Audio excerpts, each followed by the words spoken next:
Okay, so if you've been following the Trump presidency over the past few weeks, you'll know that he is openly weaponizing the Justice Department to hunt his political enemies, calling it justice, not revenge. So what does a man who served as his lawyer inside the White House think about it? You're about to see one of the most chilling insider warnings ever broadcast.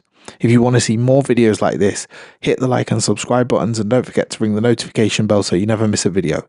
Now let's watch this together and I'll give my 2 cents at the end. Joining me now, Cobb, former White House counsel during the first Trump administration. He represented the Office of the Presidency during the Robert Mueller investigation, as well as that one, of course, into the Russian election interference.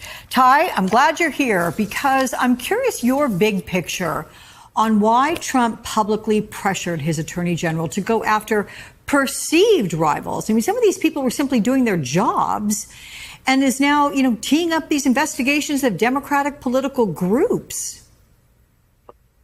Yes, I think, it's really not complicated. I mean, this is Trump's narcissism in full blossom.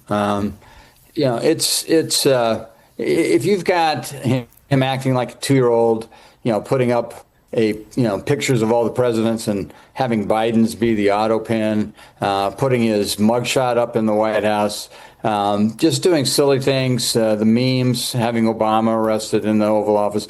Yeah, this is just juvenile vengeance.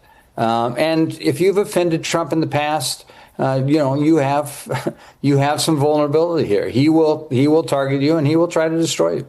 Yeah, I was thinking what you said about the President Biden auto pen. That is in that new presidential wall of honor that you have in one of the corridors, and everybody else's face is there except Joe Biden's. There's just an auto pen. Okay, so Lindsey Halligan, as you know, was appointed Saturday, sworn in Monday, and then by Thursday secured the indictment that Trump has wanted for at least 5 years. Should we be impressed or troubled by how quickly the system can turn against its citizens?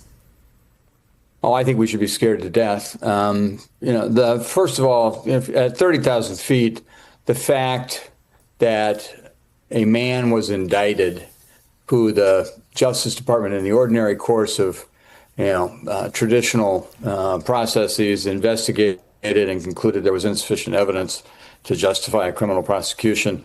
But because he was an enemy of the president and because the president ordered his feckless attorney general to prosecute him now, that should scare us all. I mean, and Justice Jackson, when he was Attorney General in 1940, made it very plain that targeting individuals as opposed to merely investigating crimes was the distinction between America and third world regimes. There was something that didn't happen here.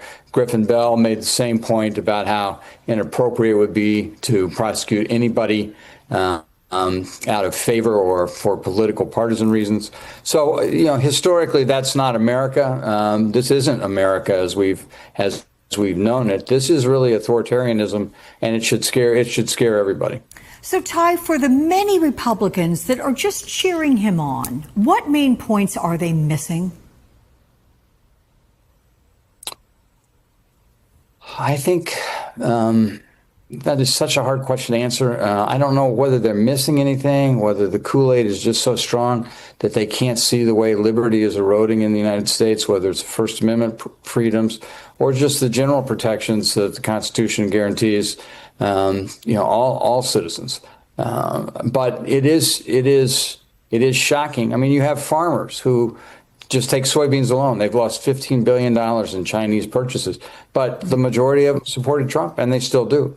They expect to be bailed out with, our money, merely because of the, mistaken tariffs that Trump imposed.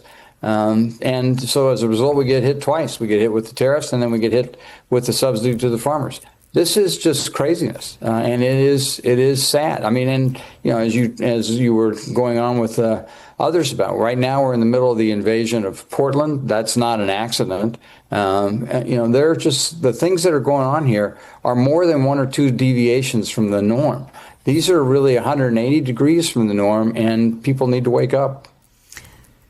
Given you were in the Trump administration, and the difference between then and now, what do you think it is? Do you think that Donald Trump learned how to harness his power in a way that he was not aware of, or at least had the guardrails in place in the first administration to keep him from doing so?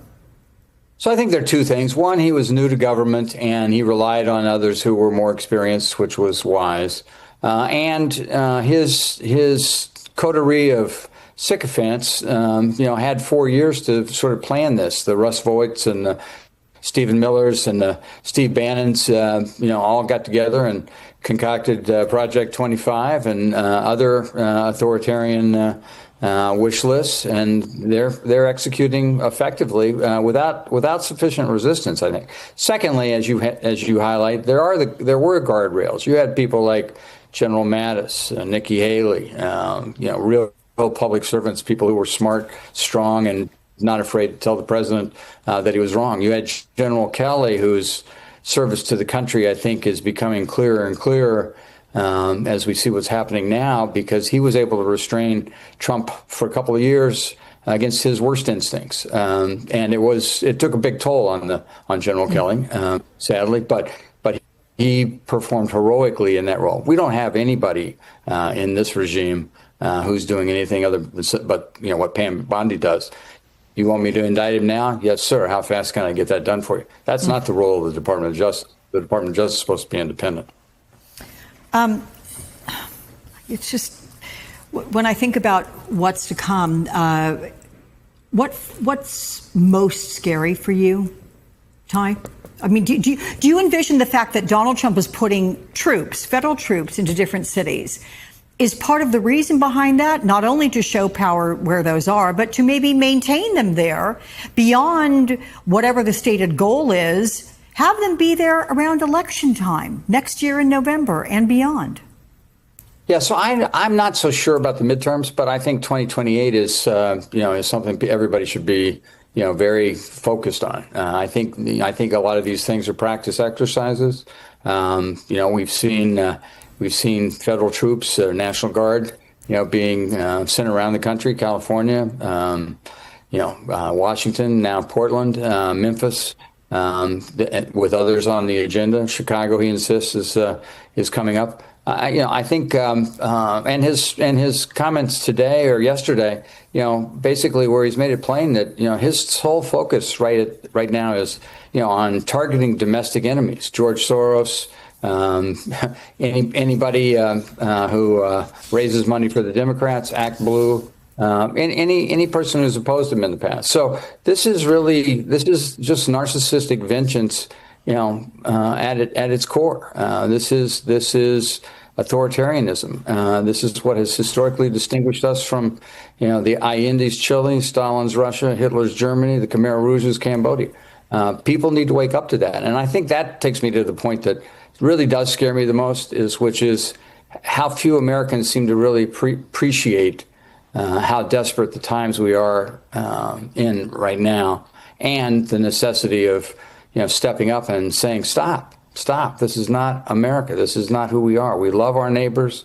We want to get back to fighting poverty, inclusiveness, and bringing people together and moving forward like a shining light on the hill that we once were. That's not us anymore. The lights are out. Ty Cobb, it's always good to talk with you, and I'll have you back again very soon because I appreciate everything you say there. Thank you. Thank you, Alex. All right, so let's just sit with that for a second. This man, Ty Cobb, Trump's former lawyer, says that Americans should be scared to death. This isn't America as we've known it. This is Stalin's Russia or Hitler's Germany. Those aren't the words of just any political opponent. These are the words of a man Trump himself hired to be his lawyer in the White House. And what Cobb is describing isn't just politics. It's a systematic dismantling of the rule of law. He argues that the DOJ is no longer investigating crimes but targeting people, a distinction he calls the defining line between America and a third world regime. He also makes a crucial point about the first Trump administration versus now. The guardrails are gone. People like General Mattis and General Kelly, who he says performed heroically to restrain Trump's worst instincts, have been replaced by loyalists who only ask, how fast can I get that done for you? To me, this is the definitive insider's warning. The plan is in motion, the fascist plan, and according to Cobb, far too few people are paying attention. So what do you think? What was the most shocking part of Ty Cobb's warning for you? Let me know in the comments below, and if you enjoyed this breakdown, make sure you hit the like and subscribe button for more, and don't forget to press the notification bell so you never miss a video. Thanks for watching.